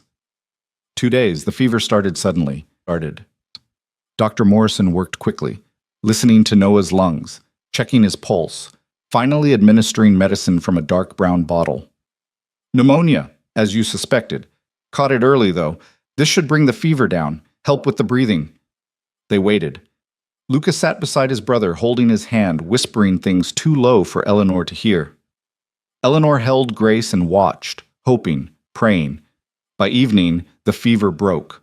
Noah's breathing eased. He opened his eyes and looked at Lucas with recognition. You came back, he whispered. Always, Lucas said. I'll always come back for you. Dr. Morrison stayed the night, monitoring Noah's recovery. In the morning, he pronounced the boy out of danger as long as he rested and continued the medicine. What do I owe you? Eleanor asked, dreading the answer. Dr. Morrison looked at her, at the small cabin and the obvious poverty, at Lucas still sitting vigil beside his brother. The medicine is $2? As for my services, he paused. I heard what this boy did, delivering a breech baby on his own, saving both mother and child. That takes courage and quick thinking. Consider my visit payment for the education I'm going to use teaching other midwives what's possible when someone refuses to give up. Eleanor felt tears slip down her cheeks. Thank you. After the doctor left, they sat together in the quiet cabin, Eleanor with Grace, Lucas with Noah. the four of them together in the warmth and safety they'd built from nothing. Outside, February was giving way to March. Spring was coming, and with it, the reckoning with the bank, with Thomas's debt, with everything they still had to face. But for now, in this moment, they were alive. They were together. And they were family in the way that mattered most. Not because they shared blood or legal documents, but because they'd chosen each other again and again when it would have been easier to walk away. March brought the first hints of thaw, snow melting into rivulets that cut paths through the remaining drifts, ice breaking up on the creek with sounds like gunshots in the quiet mornings. Eleanor stood at the window with Grace asleep against her shoulder, watching Lucas and Noah work on repairing the barn roof. Noah had recovered fully from the pneumonia, though he moved with more caution now, as if he'd learned that his body could betray him. The loan payment was due in 3 weeks. Eleanor had done the calculations so many times she could recite them in her sleep. They had $43 saved from selling Thomas's tools and her remaining possessions. The bank wanted $800. Even with the most optimistic projections for spring planning, they'd be lucky to make another $100 before the payment came due. It wasn't enough. Would never be enough. Eleanor had sent a letter to the bank 2 weeks ago, requesting a meeting to discuss payment terms. She'd received a reply yesterday, terse and formal. Mr. Hutchins, the bank manager, would arrive on March 28th to discuss the matter. 3 days before the loan came due. She was still staring out the window when she heard a rider approaching. Samuel Garrett again, this time alone. Eleanor stepped out onto the porch, Grace still in her arms. Garrett dismounted, removed his hat. "Mrs. Finch, heard you had the baby. Congratulations." "Thank you." Garrett's eyes moved to Lucas and Noah on the barn roof, then back to Eleanor. "Also heard one of your boys took sick. Glad to see he's recovered." News traveled in strange ways out here, carried by traveling merchants and ranch hands and the invisible network of people who paid attention to their neighbors' struggles. Eleanor wasn't sure if she should be grateful for the concern or resentful of the scrutiny. "What can I do for you, Mr. Garrett?" "I'll be direct. I know the loan's coming due. I know you're nowhere near being able to pay it." Garrett's voice wasn't unkind. "My offer still stands. $500 for the ranch. It's enough to clear most of the debt and give you a fresh start." Eleanor looked down at Grace, at her daughter's perfect sleeping face, then back at Garrett. "And what happens to us after? Where do we go?" "That's up to you. But Eleanor," Garrett's voice softened. "This land is hard. It breaks strong men. You're a widow with a newborn and 2 orphan boys who shouldn't be your responsibility. Nobody would blame you for taking the smart option." "The smart option," Eleanor repeated. "Funny how the smart option always seems to involve giving up." "It's not giving up. It's surviving. By losing everything Thomas built, everything we've fought to keep?" Eleanor shook her head. "I appreciate your concern, Mr. Garrett, but my answer is still no." Garrett studied her for a long moment. "You're stubborn. Thomas was stubborn too. Look where it got him." The words stung because they were true. Thomas's stubborn optimism, his refusal to acknowledge reality until it was too late, had left Eleanor buried in debt and facing impossible choices. "Maybe," Eleanor said quietly, "but stubborn is all I've got left. So I'm going to see this through." After Garrett left, Eleanor found Lucas in the barn, oiling the harness leather. He looked up when she entered, read something in her face. "Garrett came back with his offer," he said. It wasn't a question. "Yes." "You should take it." Eleanor blinked, surprised. "What?" Lucas set down the leather, wiped his hands on his pants. $500. That clears most of the debt, gives you enough to find a place in town. Maybe start over somewhere easier. Somewhere you're not killing yourself trying to make 40 acres of stubborn ground produce enough to survive. "I thought you wanted to stay here. You said this place was all we had." I said that before Grace was born, before Noah almost died." Lucas's voice was carefully controlled. "This place, it's too hard, Eleanor. Too much work for too little return. And now you've got a baby to think about. What happens next winter when the roof caves in again? Or the year after when another cow dies? How long do you keep fighting before it kills you?" Eleanor heard the fear underneath his words, the terror of someone who'd already lost everyone who mattered and couldn't bear to lose anyone else. "I can't," she said simply. "I can't just give up, Not after everything. It's not giving up. Yes, it is. Eleanor's voice was firm. It's exactly that, and I won't do it. I won't teach Grace that when things get hard, you walk away. I won't teach you and Noah that fighting for something is pointless. Because that's what Thomas taught you, isn't it? That people leave when things get difficult? That promises don't mean anything? Lucas flinched as if she'd struck him. I'm sorry, Eleanor said, softer now. But we've come too far to quit now. The loan meeting is in 3 days. Let me see what terms we can negotiate. If the bank won't work with us, then we'll figure out our next step. But I need to try.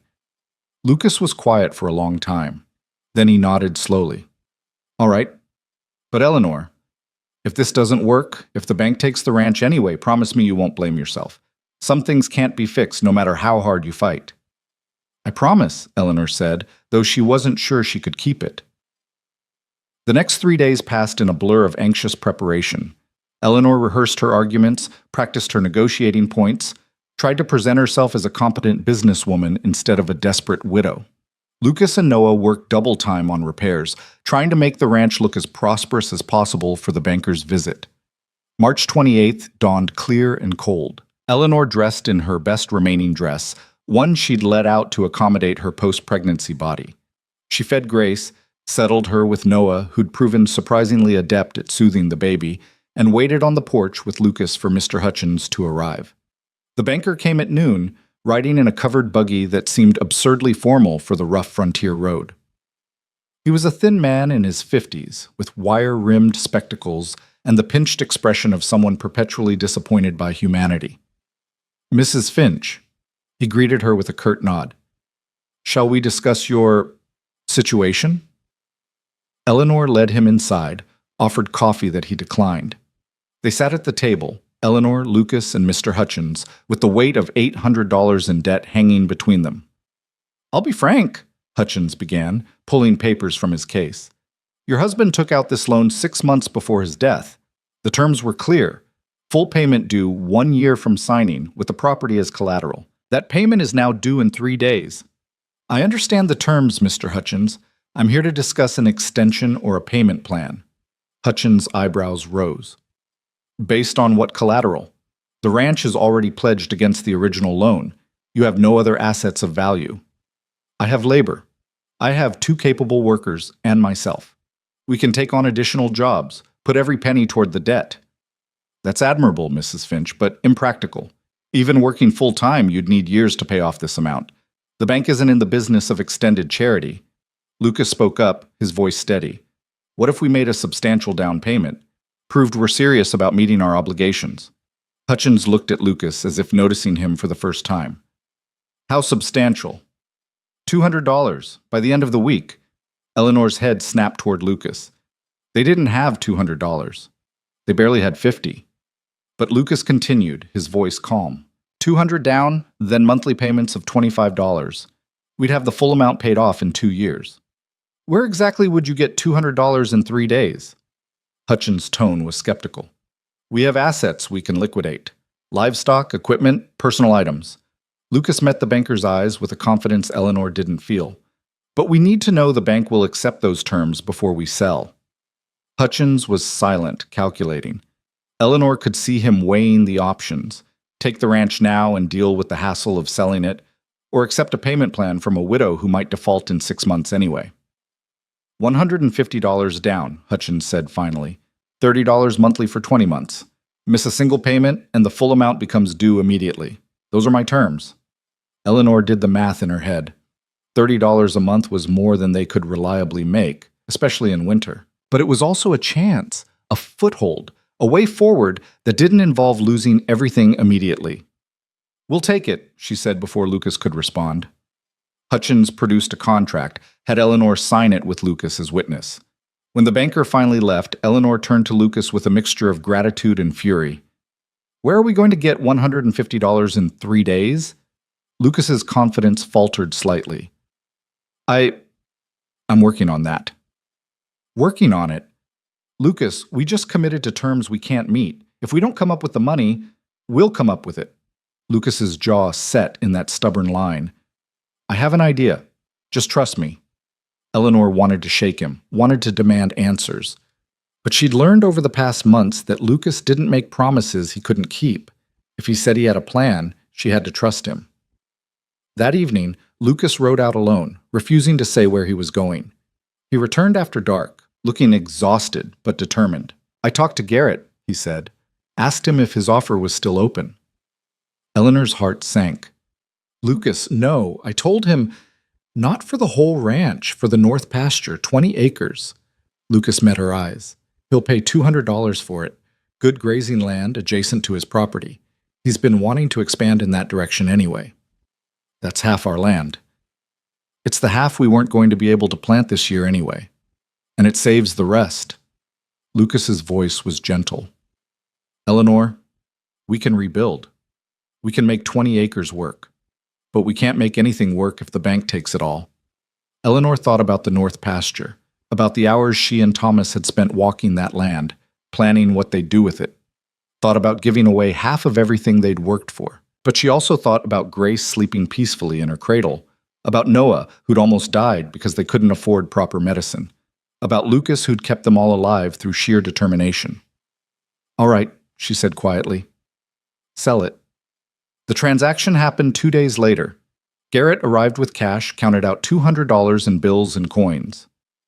Eleanor signed the deed transfer with a hand that wanted to shake but didn't. When Garrett left, they had enough for the down payment, plus a small buffer for supplies. It should have felt like victory. Instead, it felt like surrender. "We're going to be all right," Lucas said, as if reading her thoughts. 20 acres is enough. We'll plant wheat in the south fields, keep the garden, raise the livestock we can manage. We'll make this work." Over the next weeks, they threw themselves into spring work with renewed determination. Lucas and Noah plowed the south fields while Eleanor managed the garden and cared for Grace. The remaining cow calved successfully, giving them fresh milk and eventually a calf they could sell. The chickens started laying again. Small victories, but victories nonetheless. The first payment to the bank came due in April. They made it with $3 to spare. The second payment in May required selling the calf earlier than planned, but they made it. June's payment came from vegetables Eleanor sold at the trading post and odd jobs Lucas took repairing fences for neighboring ranches. It was hard work, relentless and exhausting. But it was also honest work, building something real instead of watching it crumble. And somewhere in the midst of the struggle, they stopped being a widow and two orphan boys bound together by desperation. They became a family. One evening in July, Eleanor found Lucas sitting on the porch, staring at the sunset. She settled beside him, Grace drowsy in her arms. "Penny for your thoughts," she said. Lucas was quiet for a moment. "I was thinking about Thomas, about how angry I was when I found out he was your husband, how much I hated him for leaving us, for building this life while Noah and I were on the streets." Eleanor waited, sensing there was more. "But I think I understand now. A little, anyway." Lucas's voice was thoughtful. He was scared. Scared of failing. Scared of not being enough. Scared of facing what he'd done. So he ran. Built something new and convinced himself the past didn't matter. He paused. "I'm not saying it was right. It wasn't. But I understand being scared." "We're all scared sometimes," Eleanor said gently. "The difference is what we do with that fear. Thomas let it make him a coward. You let it make you brave." Lucas looked at her, surprise flickering in his eyes. "I don't feel brave.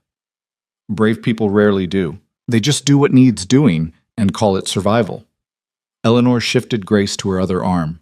"You've held this family together, Lucas. Everything we've accomplished, we did it because you refused to give up. That's not just survival, that's courage." They sat in comfortable silence, watching the sun paint the sky in shades of orange and gold. In the distance, Noah was bringing the cows in for the evening, singing some made-up song that made the animals follow him like he was the Pied Piper. "Do you ever think about what comes after?" Lucas asked. "After we pay off the loan, I mean. What happens then?" Eleanor had thought about it, though she'd been afraid to voice it aloud. "I think we keep building. Maybe add a room onto the cabin. You and Noah are getting too big for the loft. Plant more of the garden. See about getting another cow or two." She paused. "Why? Are you thinking about leaving?" "No." Lucas's answer was immediate, firm. I just wanted to make sure you weren't planning to kick us out once the debt's paid and we're not useful anymore." Eleanor's throat tightened. "Lucas Ashford, you listen to me. You and Noah stopped being hired help about 5 minutes after you arrived here. You're my sons, both of you. Not because some paper says so, but because that's what you are. And if you think I'm letting you go anywhere, you're out of your mind." Lucas's eyes went bright with unshed tears. "Even though we're Thomas's brothers? Even though we're a reminder of everything he did wrong?" "Especially because of that." Eleanor's voice was fierce. "You're proof that something good came from his life, that he left behind people worth knowing, worth loving. That's his real legacy, not the debt or the lies, but you." Lucas nodded, not trusting himself to speak. After a moment, Eleanor stood, offering her free hand to help him up. "Come on, Noah's probably wondering where we are, and there's stew that needs eating before it gets cold." They walked inside together, to where Noah had already set the table and was making faces at Grace to make her smile, to warmth and lamplight and the ordinary domestic chaos of family. The months passed. August brought the first successful wheat harvest from their reduced acreage, enough to make the payment with some left over for flour and supplies. September saw Eleanor teaching Noah his letters, while Lucas learned basic bookkeeping so he could help track their expenses. October brought an early frost that killed part of the garden but spared the root vegetables they'd need for winter. November marked 1 year since Eleanor had first brought Lucas and Noah home. They celebrated with a special dinner, roasted chicken from one of their older hens, bread made with white flour instead of cornmeal, and a pie made from the last of the preserved berries. "To survival," Eleanor toasted with her cup of water. "To family," Lucas corrected, raising his own cup. They drank, and Eleanor felt the truth of it settle into her bones. This was family, messy and complicated and forged in hardship, but real in a way her marriage to Thomas never quite had been. Winter came again, but this time they were ready. The roof was solid, the wood supply ample, the food stores adequate. Grace was walking now, stumbling around the cabin on chubby legs while Lucas and Noah took turns catching her before she fell. She called them both Baba, unable to distinguish between brothers, and they both responded as if it was their name. In February, Eleanor made the final payment on the loan. She rode to town with Lucas, walked into the bank with $120, the last installment on Thomas's debt. Mr. Hutchins counted it out, made a notation in his ledger, then handed Eleanor a receipt marked "Paid in Full." "Congratulations, Mrs. Finch. The property is now clear of all encumbrances." His tone suggested he was surprised they'd actually done it. Eleanor took the receipt, folded it carefully, and tucked it into her coat pocket. "Thank you, Mr. Hutchins." Outside the bank, she and Lucas stood in the winter sunshine, breathing in the cold air and the impossible reality of freedom from debt. "We did it," Lucas said, sounding dazed. "We did." Eleanor looked at this boy who'd become a man over the past year, who delivered her baby and saved his brother and kept them all alive through determination and intelligence and sheer stubborn will. "We actually did it." They rode home in companionable silence, each lost in their own thoughts. When they arrived, Noah was waiting on the porch with Grace in his arms. "Well?" he called out. Eleanor held up the receipt. "It's done. The ranch is ours, free and clear." Noah's face broke into a grin, the first truly unguarded smile Eleanor had seen from him. He set Grace down carefully and ran to Lucas, throwing his arms around his brother in a hug that spoke of shared relief and joy, and the knowledge that they'd survived something that should have broken them. That night, after the celebration dinner, and after Grace was asleep, Eleanor found herself standing at Thomas's grave. She hadn't visited it since before Grace was born, had been too angry and too busy and too consumed with survival to spare energy for grief. The marker was simple, just his name and dates, carved into a wooden cross that would eventually rot and return to the earth. Looking at it now, Eleanor felt a complicated tangle of emotions. Anger at his lies, grief for the man she'd thought she married, gratitude for the life he'd inadvertently given her. "I paid it off," she said aloud to the cold air and the silent grave. "Your debt, your mess, we paid it all off." She paused. "Lucas and Noah, your brothers that you abandoned, they saved me. Saved Grace. Saved everything you left behind when you died. The wind rustled through the pine trees, carrying the scent of snow and earth and the promise of spring to come. "I've forgiven you," Eleanor continued, surprising herself with the truth of it. "Not because what you did was right, but because holding on to that anger was like carrying around a stone in my chest. And I'm tired of carrying things that don't serve me anymore." She touched the wooden cross lightly. "I hope wherever you are, you know that something good came from your life, that your brothers turned out to be better men than you were, that your daughter will grow up knowing what real family looks like." She turned to walk back to the cabin and found Lucas standing a few yards away, respectful of her moment but close enough that she knew he'd heard. "How long have you been there?" she asked. "Long enough." Lucas moved to stand beside her, looking down at his brother's grave. "Do you think he would have been proud of what we did?" Eleanor thought about it, really thought about it. "I don't know. Maybe. Or maybe he would have been ashamed that it took his death for his brothers to get what they deserved. A home, a family, a chance." She looked at Lucas. "Does it matter?" "No," Lucas said after a moment. "I guess it doesn't." They stood together in the growing darkness, two people bound by loss and choice and the thousand small decisions that had brought them to this moment. "I used to dream about this," Lucas said quietly. "When Noah and I were on the streets, I'd imagine Thomas coming back for us. Picture him saying he was sorry, that he'd made a mistake, that he wanted us with him." His voice was steady, matter of fact. "But this, what we have now, it's better than any dream, because we chose it, all of us. We chose to stay, to fight, to be family. Nobody forced us. Nobody guilted us. We just chose." Eleanor understood exactly what he meant. The family she'd been born into was gone. The family she'd married into had been built on lies. But this family, the one she'd assembled from $1, 2 orphan boys, and the wreckage of her husband's choices, this family was real in a way nothing else had ever been. "Come on," she said, linking her arm through Lucas's. "It's getting cold, and Noah probably has Grace convinced that cookies constitute a proper dinner." They walked back to the cabin together, to the warm light spilling from the windows and the sound of Noah's laughter and Grace's delighted squeals. To home, in all its imperfect, hard-won glory. Spring came as it always did, with mud and green shoots and the exhausting work of planting.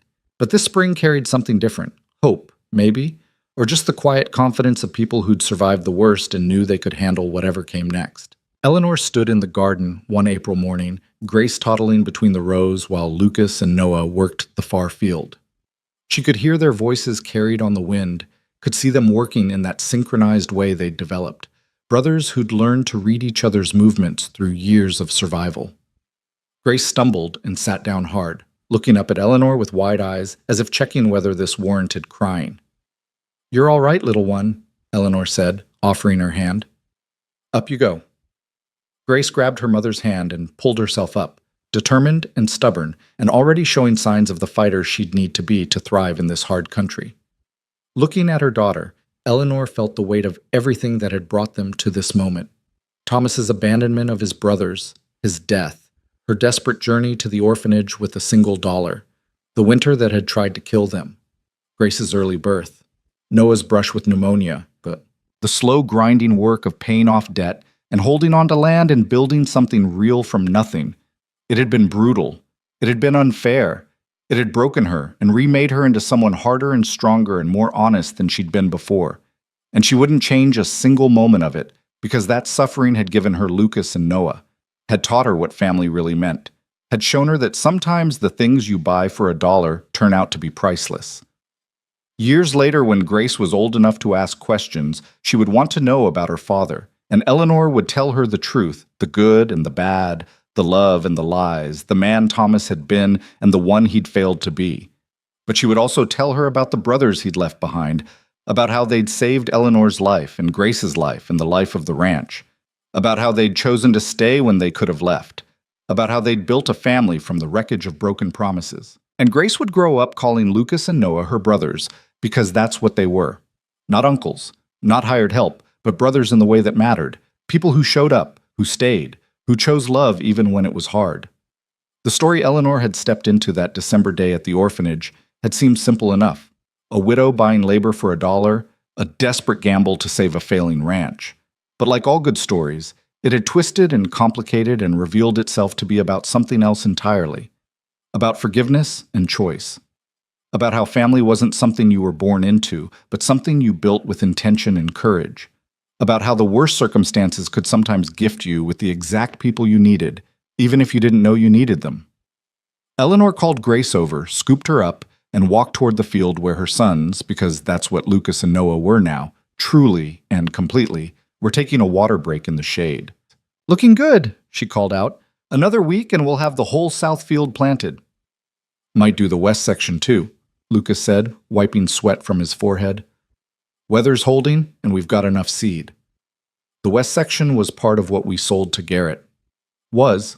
Lucas grinned. "He stopped by yesterday while you were in town. Says he's getting older, doesn't need as much land as he thought. Offered to sell us back 10 acres at a fair price."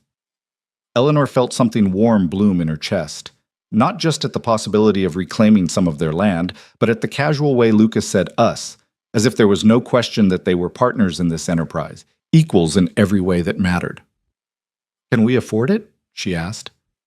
"Not yet, but maybe by fall, after the wheat harvest." Lucas's expression turned serious. "If you want to, I mean. It's your land, your decision."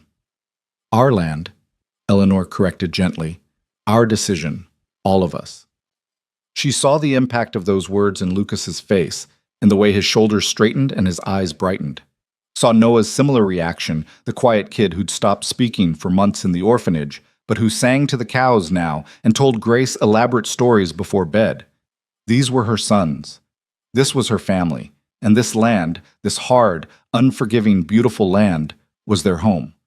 Not because a piece of paper said so, not because blood or marriage dictated it, but because they'd chosen it, all of them, again and again through every hardship and setback and small victory.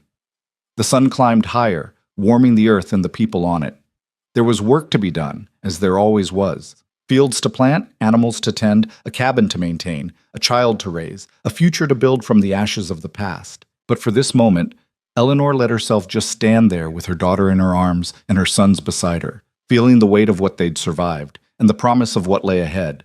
They'd started with $1 and a desperate hope. They'd built something worth far more than money could measure. And that, Eleanor thought, was a story worth telling.